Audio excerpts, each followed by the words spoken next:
우선 이런 기회를 만들어 주신 광복회 광명시 지부 또 지부장님 또 광명시 당국에 감사드립니다. 특히 이런 자리에 시장님하고 시의회 의장님이 그냥 같이 오셔서 또 함께 계셔주시니까 아주 더 이 자리의 무게가 더 큽니다. 또 저녁 시간에 참 귀한 시간에 이렇게 또 들으러 와주신 여러분들께도 참 감사드립니다.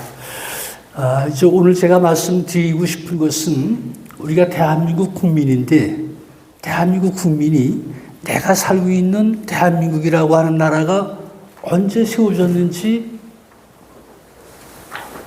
잘 모르는 경우가 많더라고요. 그래서 오늘도 그 광복회에서 국가 정체성을 확립한다. 그래서 그런 대회를 크게 했습니다. 이제 국가 정체성이라고 하는 것은 내가 살고 있는 나라가 어떤 나라인가라고 하는 것을 국민들이 바로 알아야 되는데 가장 먼저 내가 살고 있는 나라가 언제 세워졌는지는 알아야 되잖아요. 근데 국민들이 이걸 많이 모르고 있죠. 그래서 이제 광복회에서 대한민국은 1919년부터 세워진 것이다 라고 하는 것을 국민들에게 알리기 위해서 오늘 그런 선포식을 했습니다. 이제 대한민국이 언제 세워졌느냐라고 하는 걸 할 때 지금 시의회장님이 1919년에 세워졌다고 말씀을 하셨는데 일부에서는 대한민국이 1948년에 건국됐다 라고 하는 경우가 있습니다. 그래서 아마 그건 뭐 다 잘 아셨듯이 그런 얘기가 나온 것은 지난 2008년 이명박 정부가 출범하면서 대한민국이 1948년에 건국이 됐고 2008년이 60년 되는 해다. 그래서 대한민국이 이제 환갑을 맞았다. 그래서 2008년을 건국 60년, 그래서 환갑을 기념한다고 해서 그 정부가 주관해서 큰 규모의 기념위원회를 조직해가지고 대한민국은 1948년에 건국됐다. 그 행사를 많이 했죠. 그래서 이제 국민들이 대한민국은 1948년에 건국됐나 보다. 이제 그렇게 알고 있고 또 아마 다 뉴스를 통해서 아셨겠지만 그분들이 그것만 한 것이 아니라 광복절을 건국절로 바꾸자고 특히 국회의원들이 그걸 입법을 해가지고 바꾸려고 시도를 했었죠. 그 이유는 지금 광복절은 1945년 8월 15일 소위 일제 지배로부터 독립된 해방된 이것만 기념한다. 근데 1948년 8월 15일 날 우리는 대한민국이라고 하는 나라를 건국하지 않았냐. 그러니까 독립보다는 건국이 더 중요하다. 그래서 광복절을 건국절로 바꾸자고 했었죠. 그게 엄청난 사회 문제가 됐었잖아요. 그것이 이명박 정부, 박근혜 정부까지 한 10년 가까이 그런 일들을 추진했습니다. 근데 그게 결국 안 됐잖아요. 여러분들 잘 아시듯이 안 됐습니다. 안 됐던 것은 역사적인 사실이 아니기 때문에. 그래서 안 된 것이죠. 근데 이제 최근 들어서 다시 그렇다고 주장하는 사람들이 있습니다. 그래서 이제 그런 것을 광복회가 나서서 정말 국회 정체성을 바로 잡아야 되겠다라고 하는 것입니다. 우리 한국 민족의 역사를 흔히 반만년 역사 그럽니다. 이제 단군이 나라를 세우면서부터 반만년 역사라고 그러는데 반만년 동안 우리 민족은 수많은 나라를 세웠습니다. 세운 나라가 망하면 또 다시 나라를 세우고 또 다시 나라를 세우고 그래서 단군이 고조선을 세워서부터 쭉 내려와서 뭐 나라 이름이 고려였다가 망하면 다시 조선을 세우고 또 조선이 이름을 대한제국으로 바꾸고 그리고 대한민국이라고 하는 나라죠. 우리는 지금 반만년 역사 수많은 국가 중에서 대한민국이라고 하는 나라에 살고 있습니다. 우리가 살고 있는 이 대한민국이라고 하는 나라가 언제 세워졌냐라고 하는 것을 이제 지금부터 말씀드리겠습니다. 대한민국이 세워진 게 계기는 크게 두 가지입니다. 하나는 1910년에 대한제국이 망했습니다. 그러니까 우리는 나라가 망하면 나라를 다시 세웠는데, 그러니까 대한제국이 망했으니까 그걸 이어서 다시 나라를 세워야 되죠. 그래서 대한민국이라고 하는 나라가 세워지게 된 것이고, 또 대한민국이 세워지게 된 직접적인 계기는 1919년에 발표된 3.1 독립선언서입니다. 그 3.1 독립선언서에서 우리는 독립국이다 라고 선언했습니다. 그리고 독립국이라고 선언하고 그 독립국으로 세운 것이 대한민국입니다. 이게 이제 보시면 3.1 독립선언서 잘 아시는 거잖아요. 3.1 독립선언서가 지금은 안 그렇지만 여기 어르신 학교 다닐 때만 해도, 저희들 다닐 때만 해도 3.1 독립선언 다 외웠죠. 3.1 독립선언서가 상당히 길지만 핵심은 첫 문장이 있습니다. 첫 문장이 오등은 자의 조선의 독립국임과 조선인의 자주민임을 선언하노라. 나머지 그 뒤에 문장은 우리가 왜 독립국이 되어야 되는지, 또 우리가 독립국이 되면 세계에 어떤 공헌을 할 수 있는지 다 그런 내용입니다. 핵심은 첫 문장입니다. 근데 이 첫 문장은 두 가지 의미가 있습니다. 1919년은 우리가 이미 나라를 빼앗겨가지고 식민지 지배를 받고 있잖아요. 근데 우리 한국 민족은 일본의 지배를 우리 인정하지 않는다 라고 하는 게 한 가지입니다. 두 번째는 우리는 독립국이다 라고 하는 것이죠. 독립국이라고 하면 독립국을 세워야 되잖아요. 근데 만일에 우리가 3월 1일 날 독립선언을 통해서 독립국이다 해놓고 독립국을 안 세웠으면 3.1 독립선언서는 말을 해놓고 실행에 옮기지 않은 거잖아요. 말해놓고 실행에 옮기지 않으면 그건 의미가 없습니다. 근데 우리는 독립선언을 발표한 날을 3.1절이라고 국경일로 지정해서 기념하고 있습니다. 그 기념한다고 하는 것은 의미가 있기 때문에, 의미가 있다고 하는 것은 독립국을 선언하고 실제로 독립국을 세웠기 때문에 3.1 독립선언이 의미가 있는 것이죠. 그래서 바로 이 독립국이다 라고 하고 그 독립국으로 대한민국을 세웠다라고 하는 것입니다. 그럼 대한민국은 언제 세워졌냐? 정확히 얘기하면 1919년 4월 11일 날 대한민국이라고 하는 나라가 세워졌습니다. 어디서 세워졌나? 중국 상해의 프랑스 조계에서 세워졌습니다. 중국 상해에서 세워졌다. 그래서 뭐 어떤 사람들은 상해 임시정부 그렇게 얘기를 하죠. 상해는 중국 땅이잖아요. 사실은 중국하고 아무런 관련이 없습니다. 우리가 독립국이다라고 선언을 했는데 실제로 독립국을 세워야 되는데 독립국을 세울 데가 없습니다.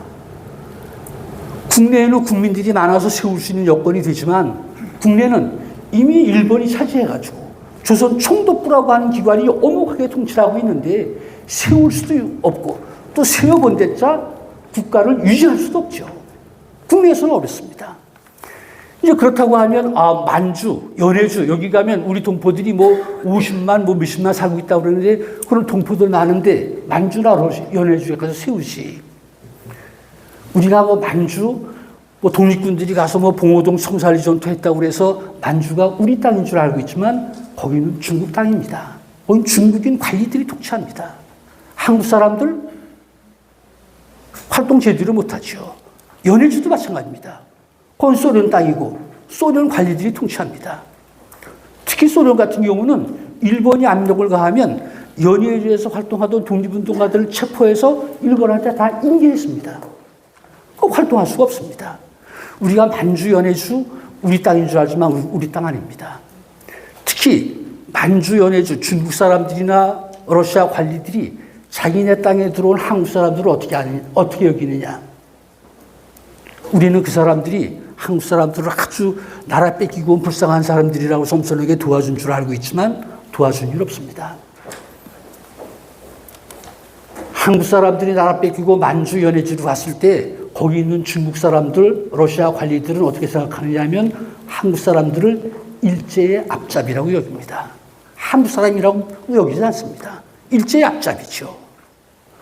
이제 그런 것들이 단적으로 예를 들면 우리가 1937년에 그 스탈린이 연해주에 있던 우리 동포들을 다 중앙아시아로 강제 이주시켰다고 그러잖아요. 그거 잘 아시잖아요. 그럼 스탈린은 왜 강제 이주시켰을까? 우리는 스탈린을 아주 그냥 우리 동포들을 이렇게 강제 이주시켜서 엄청나게 이주 과정에서도 수많은 사람들이 죽고 스탈린을 아주 천하의 못쓸 사람으로 여기지만 내가 스탈린이라도 그럴 수밖에 없습니다. 그것은 이미 일본은 1910년에 한반도를 다 차지했잖아요. 1931년에는 한반도 위에 만주 지역을 일본이 다 점령했습니다. 일본이 더 올라가면 연해주로 올라갈 것이죠. 그래서 스탈린은 이제 일본이 연해주로 올라올 텐데 연해주에 와 있는 한 20만 되는 한국인들이 만일에 일본이 연해주를 침략해 올 때 일본 앞잡이가 돼서 후방에서 일어나면 연해주를 지킬 수가 없죠. 스탈린으로서는 그 자기네 땅에 들어와 있는 한국 사람들, 일본 앞잡이, 이 사람들이 불안할 짝이 없습니다. 그러니까 그걸 사전에 하기 위해서 중앙아시아로 강제로 다 이주시키는 것이죠. 그래서 한국 사람들이 나라 뺏기고 독립국을 선언했지만 독립국을 세울 데가 없습니다. 뭐 중국이 많이 도와줬다고 나중에는 도와주지만 제일 처음에는 중국이 도와줄 형편이 못 됐죠. 유일하게 세계에서 유일하게 그래도 한국에 대해서 호의적인 나라가 프랑스였습니다. 프랑스도 똑같이 제국주의잖아요. 근데 프랑스 사람들은 자기네들이 왜 프랑스 대혁명을 일으켰다. 그래서 프랑스 대혁명의 정신이 자유, 평등, 박애 그러잖아요. 그래서 이 사람들은 그 프랑스 혁명 정신을 내세우면서 우리는 정치망명자들은 탄압하지 않는다. 비교적 정치망명자들에 대해서 관대했습니다. 프랑스가. 근데 마침 중국 상해에는 이게 바로 중국 상해 지도인데 중국 상해는 물론 중국 땅이지만 거기는 그 당시는 4구역으로 나눠 있습니다. 그래서 맨 아래 남시라고 표현되어 있는데 혹시 이제 상해 여행 가시면 우리 그 인사동처럼 예원이라고 하는 데 있잖아요. 그쪽 지역은 중국인들 거주 지역입니다. 그리고 그 위에 노랗게 표시된 데가 프랑스가 차지해가지고 설치했던 프랑스 조개입니다. 그리고 그 위에 길게 뻗은 데가 영국, 미국 두 나라가 공동으로 사용하는 공동 조개입니다. 그리고 그 위에 이제 홍콩이라고 윤봉길 기사가 폭탄 던지고 한데 거기는 일본인 거주 지역입니다. 그 당시 상해 지역은 그랬습니다. 우리 한국 사람들이 일본에게 나라 뺏기고 많은 사람들이 상해로 가는데 상해로 가서 머무는 곳이 프랑스 조개입니다. 그럼 프랑스가 비교적 독립운동자들에 대해서 활동을 보장했기 때문에 그래서 프랑스 조개로 간 것이죠. 3월 1일 날 독립국이다라고 하는 걸 선언했는데 독립국을 세울 데가 없습니다. 그래도 프랑스가 관대하니까 프랑스 조개는 괜찮겠지. 그래서 독립국을 선언하고 독립국을 세울 수 있는 최적지가 상해에 있는 프랑스 조개다. 그래서 상해로 모여드는 것이죠.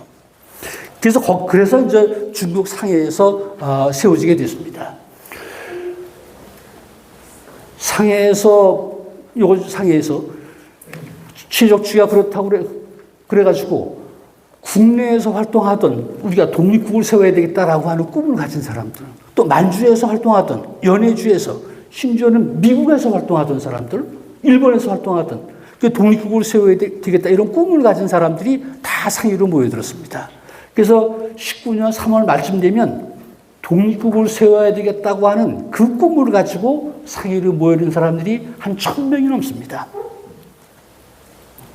그 사람들이 사전에 모여서 어떻게 하자고 하는 것을 다 사전에 준비를 해가지고 4월 11일 날 수립하는 것인데 대한민국을 세우고 대한민국이라고 하는 나라를 건립하고 임시정부를 수립하는 것이죠. 근데 이것은 그 대한민국 건립하고 임시정부를 수립하는 과정이 다 기록으로 남아 있습니다. 그 기록이 바로 임시의정원 기사록인데 이것이 바로 대한민국 임시의정원 기사록입니다. 그래서 상해에 한 1,000여 명이 모였을 때 그 당시는 상해라고 하는 지역이 2층, 3층 건물밖에 없습니다. 높은데 1,000여 명이 모일 수 있는 자리가 없죠. 그래서 이제 사전에 다 몇 차례 모임을 가서 준비를 해가지고 4월 10일 날 밤에 이분들이 모였습니다. 그래서 각 지역 대표를 선정해가지고 프랑스 사람 집을 빌려서 29명이 같이 모여 앉았습니다. 그래서 그분들이 제일 먼저 결정한 것이 우리가 지금 이렇게 대표가 돼서 29명이 모였는데 우리 이 모임을 뭐라고 그래야 될 거냐. 그래서 제일 먼저 결정한 것이 그 명칭을 임시의정원이라고 칭하자. 네모처럼 게 그렇습니다. 임시의정원이라고 하는 것은 지금 얘기하면 국회입니다. 그래서 이분들이 제일 먼저 만든 것은 국회를 먼저 만들었습니다. 임시의정원을 만들고 이제 의장을 선출해서 의장에 뭐 이동용, 또 서기, 그래서 이광수, 백남칠. 여기 이제 이광수라고 하는 분은 소설가 춘원 이광수입니다. 그래서 이분들을 뽑아서 임시의정원을 먼저 구성을 했습니다. 먼저 국회를 만들었다고 그러는 것이죠. 그리고 이제 의장으로 뽑힌 이동용이라고 하는 분이 제1회 임시의정원 회의를 열었습니다. 그 1회 회의에서 제일 먼저 한 것은 국호였습니다. 우리가 독립국이라고 했는데 그럼 독립국, 국가의 이름은 뭐라고 그래야 될 거냐. 그래서 제일 먼저 결정한 것은 국호였습니다. 그래서 국호를 대한민국 그렇게 결정을 했습니다. 그런데 두 번째 결정한 것은 관제입니다. 관제는 잘 아시듯이 정부의 조직 형태잖아요. 그래서 행정수반의 명칭은 뭐 대통령으로 할 거냐, 국무총리로 할 거냐, 행정부서는 뭐를 둘 거냐 그런 거죠. 그래서 제일 처음에 수반 명칭은 국무총리로 하고 내무부, 예무부에서 행정부서는 6개를 둔다 이렇게 결정을 했습니다. 그리고 세 번째 결정한 것은 이렇게 해놓고 국무총리, 내무총장 이런 사람들을 선출했습니다. 세 번째로 국무원을 선출했습니다. 그래서 대한민국이라고 하는 국가를 세우고 행정 조직을 갖췄죠. 그리고 제일 마지막으로 한 것은 헌법을 제정했습니다. 그래서 헌법은 대한민국 임시헌장이라고 헌법 이름을 했습니다. 그래서 헌법은 잘 아시듯이 정부를 운영하는 기본적인 틀이잖아요. 이것이 다 기록으로 남아 있습니다. 이게 이제 바로 제1회 임시의정원 기사로 그것인데, 그 보면 순서가 먼저 국호를 먼저 결정하자. 그 다음에 관제를 결정하고 국무원에 대한 선출을 하잖아요. 그래서 보면 리모천거에 보면 먼저 선임, 국호를 대한민국으로 칭하자라고 했습니다. 그래서 이분들이 제일 먼저 결정한 것은 나라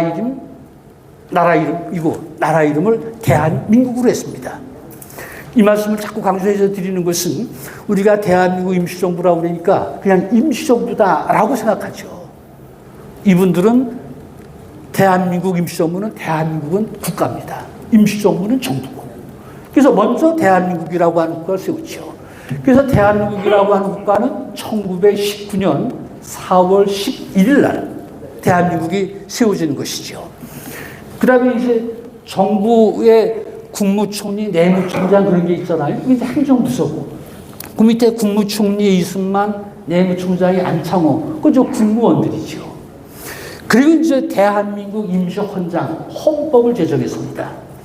그 헌법에 보면 제1조가 대한민국은 민주공화제로 함이라고 했습니다. 이거 이제 이따가 말씀을 드릴 텐데 대한민국은 민주공화제로 함이라고 했습니다.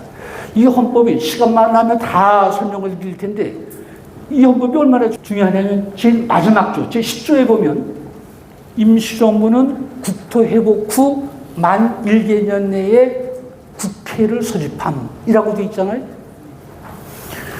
지금 우리 대한민국 국민의 대표기구 이름이 국회입니다. 근데 대한민국 국회에서 지금 여의도에 있는 국회에서 자기 이름 국회를 누가 졌는지 모릅니다. 국회의원들 모릅니다. 국회의장도 모르고 사무처도 모르고 국회 이름을 누가 졌는지 모르죠. 각 나라마다 국민의 대표기구를 두는 이름이 다 다릅니다. 미국은 상원, 하원 그러잖아요. 일본은 중의원, 참의원 그러잖아요. 중국은 최고인민대표대회 다 이름 부르는 이름이 다르죠. 우리는 국회라고 부릅니다. 그 국회라고 한 이름을 누가 졌냐? 1919년에 바로 1개년 내에 국회를 소집함. 국회라고 하는 이름은 임시정부에서 지어놨다라고 하는 것이죠. 그래서 이제 1919년에 대한민국이라고 하는 나라가 세워졌는데, 그럼 나라 이름을 어떻게 정했냐? 결론부터 말씀드리면 대한민국 앞에 있던 나라가 대한제국입니다. 대한제국에서 제자만 민자로 바꿨습니다. 대한민국을 바꾼 것은.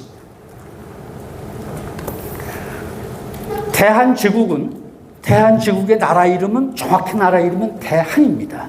대한이라고 하는 나라인데 황제가 주권을 갖는다. 그래서 대한제국이죠.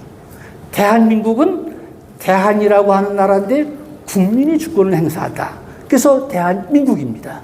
그래서 이 대한제국에서 제자만 민자로 바꿨는데 그럼 이 제자를 민자로 바꾼 이유는 뭐냐? 그 이유 왜 제자를 민자로 바꿨느냐? 그 근거가 있어야 되잖아요.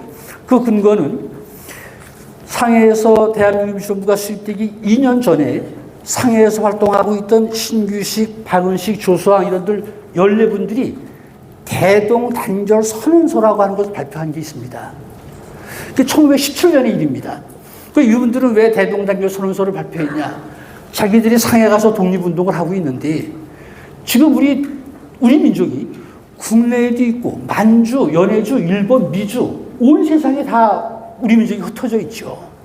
근데 우리가 일본하고 싸우려고 하면 우리 민족들은 하나도 다 대동단결 시켜가지고 일본하고 싸워야 되는데 우리 민족들이 세계 다 각지 흩어져 있는데 이걸 어떻게 대동단결 시키느냐. 그 방법을 제시한 겁니다.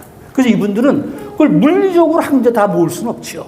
그래서 이분들 생각은 몸은 다 흩어져 있지만 우리 민족을 대표하는 기관을 하나를 그것이 뭐 만주에도 세워도 좋고 미국에 세워도 좋고 어디든지 대표기구를 세우자.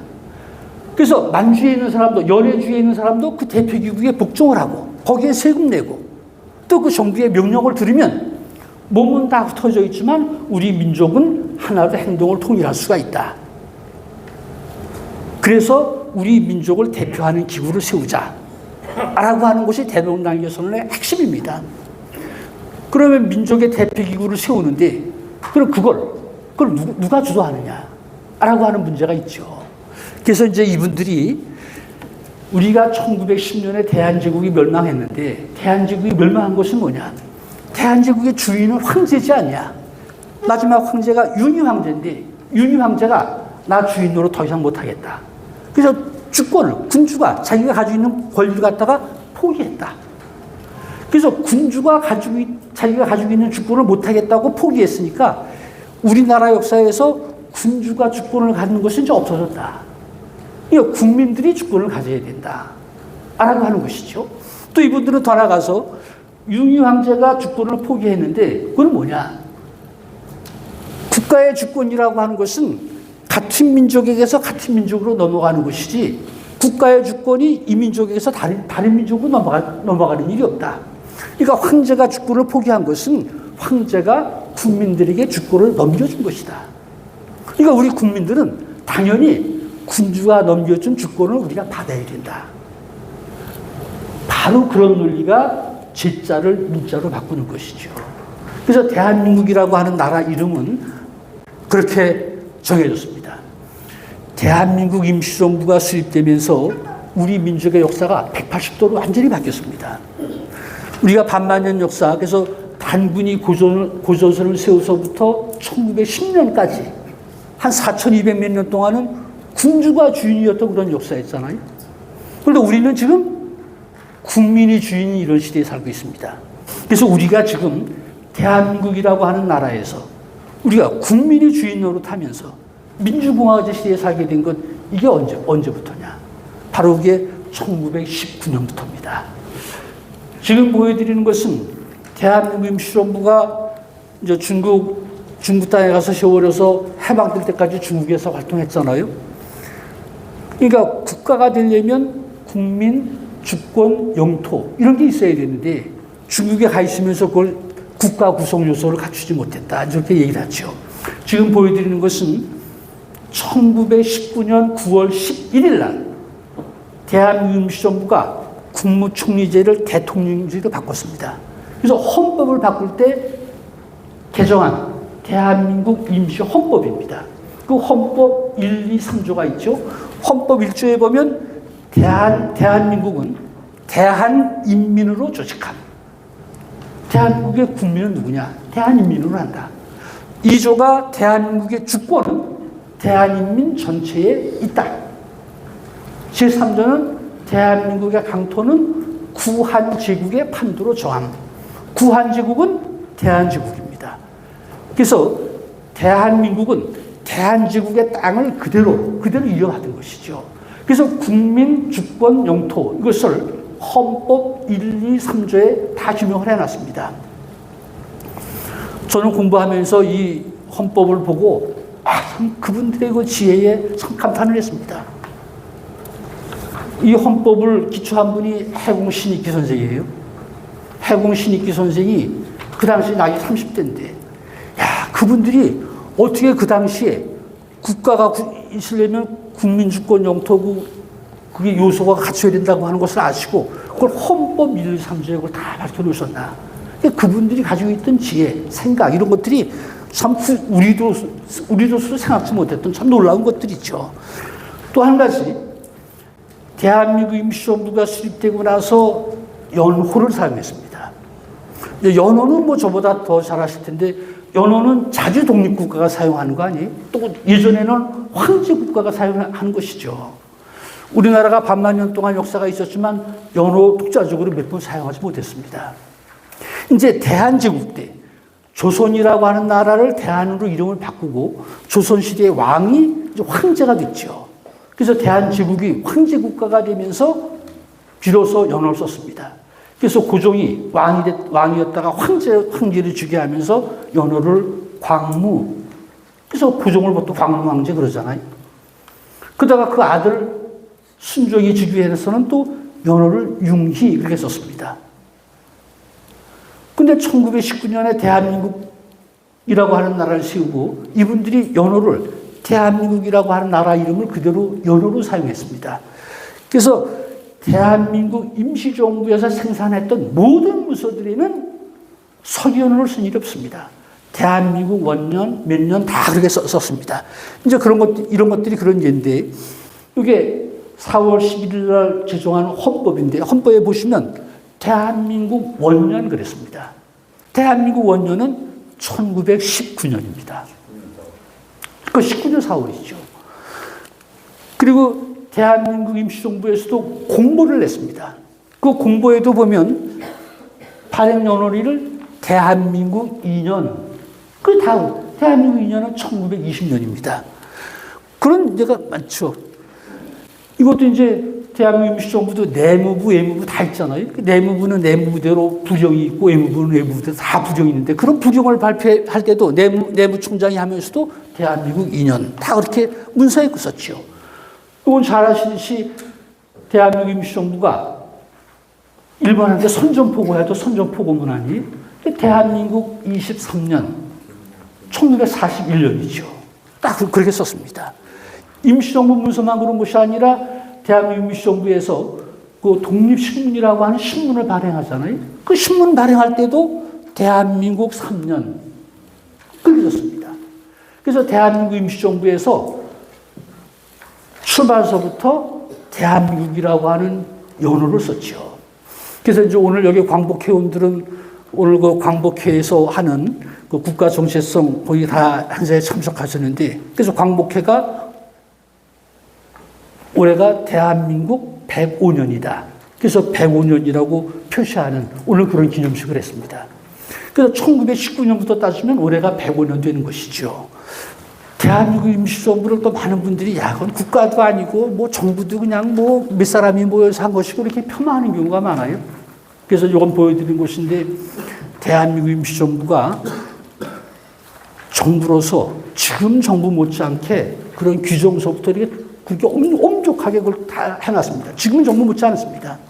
그 중에 하나가 국경일을 제정했습니다.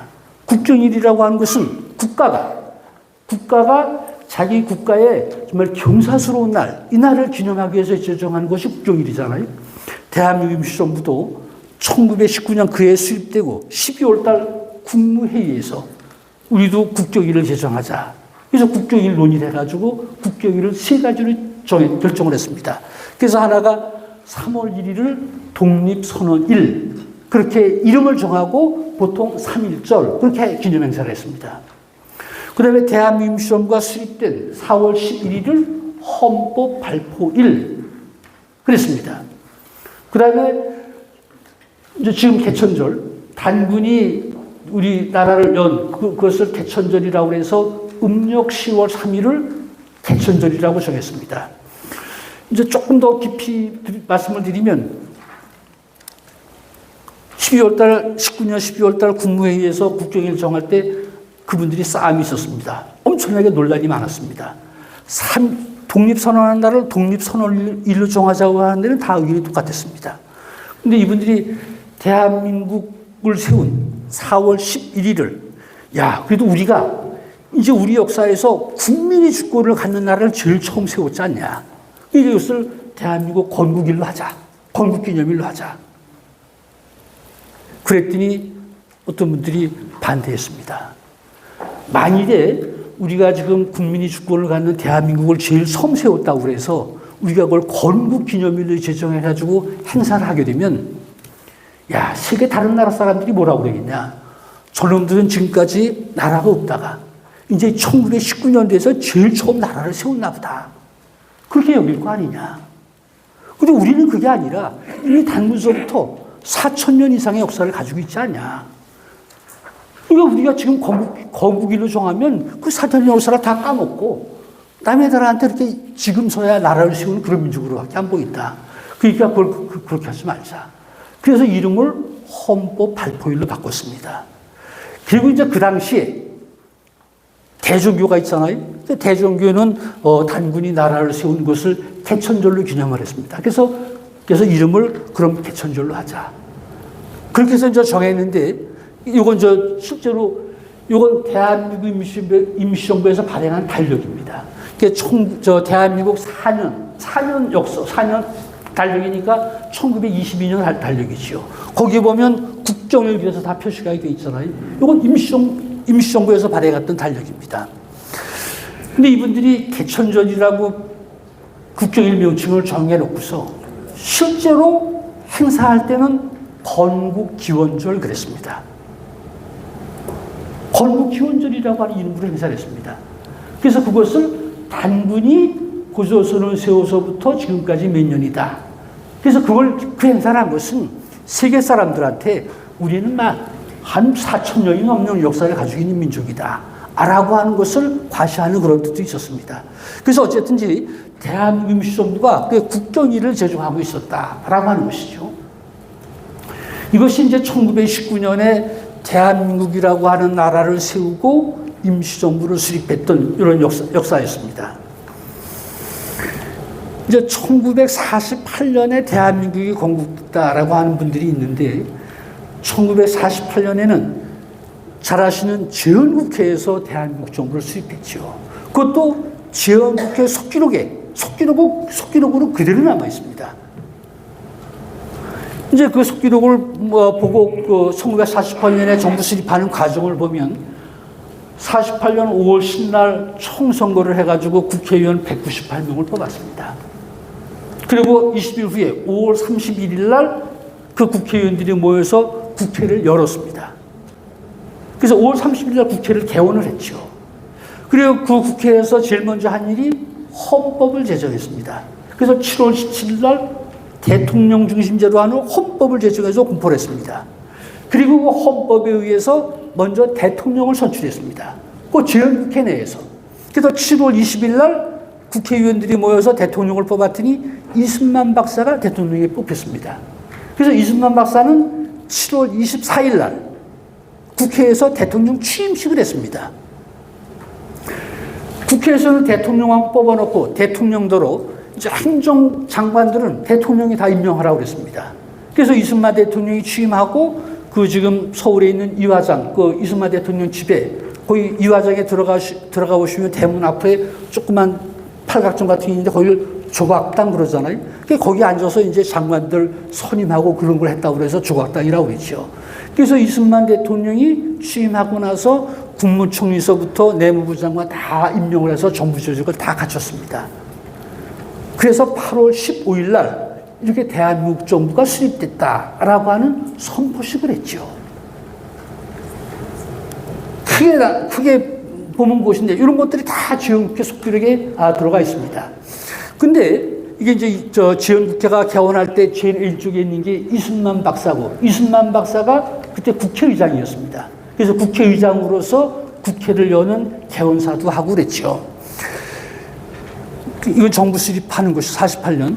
재헌국회 속기록 어디를 봐도 1948년 재헌국회에서 야, 우리가 새로운 나라를 세우자, 건국하자. 건국이라고 하는 단어가 없습니다. 또 48년에 대한민국이 건국됐다고 해서 그러면서 내세우는 것이 이승만 박사를 건국 대통령 그랬잖아요. 지금도 이승만 건국 대통령 기념 사업회들이 뭐 전에 국무총리 하던 분이 지금 회장이 돼가지고 다 있습니다. 그래서 이승만 박사가 48년에 대한민국을 건국했다. 건국 대통령이다. 그런 경우가 있죠. 이승만 박사는 지역국회에서 국회의장으로 그 정부 수립하는데 큰 영향력을 행사했습니다. 그런데 이승만은 국회에서 새로운 나라를 건국하자고 한 일이 없습니다. 이 양반은 끝까지, 처음부터 끝까지 우리는 이미 1919년에 대한민국을 세우고 임시정부를 수립한 일이 있다. 우리는 그것을 그대로 이어서 그대로 계승해가지고 그것을 그대로 부활시켜야 된다. 이분은 국회의장으로 제일 처음부터 그런 주장을 하고 대통령으로서 끝날 때까지 그런 주장을 했던 분입니다. 새롭게 나라를 세우자, 건국하자 그렇게 주장한 일이 없습니다. 그래서 이제 그것을 이제 말씀드리겠습니다. 크게 세 가지인데 우선 이승만은 초대 국회의장이 돼가지고 국회의장으로서 국회를 여는 개사를 했습니다. 개사를 하면서 국회의원들한테 당부를 하죠. 우리가 국회의원들이 돼가지고 이 자리에 모였는데 우리가 해야 될 일이 뭐냐? 우리가 독립정부를 세워야 되는 거 아니냐? 근데 우리 독립정부는 기미 3.1운동으로 독립정부를 수립한 일이 있다. 우리는 그것을 그대로 계승하자. 또 연호는 대한민국 임시정부에서 대한민국이라고 하는 연호를 사용했는데 우리는 그 연호를 그대로 사용하자. 그리고 그것도 1919년부터 그때부터 계산하자. 그래서 국회의원들한테 의장으로서 이제 우리 국회에서 해야 될 일은 정부 수립할 일인데 대한민국 임시정부를 그대로 이어서 그렇게 하자라고 제안을 합니다. 실제로 그 수립하는 과정에서 보면 지연헌법 전문, 요때 지연헌법 전문을 넣는 것도 이승만 국회의장 고집 때문에 그렇습니다.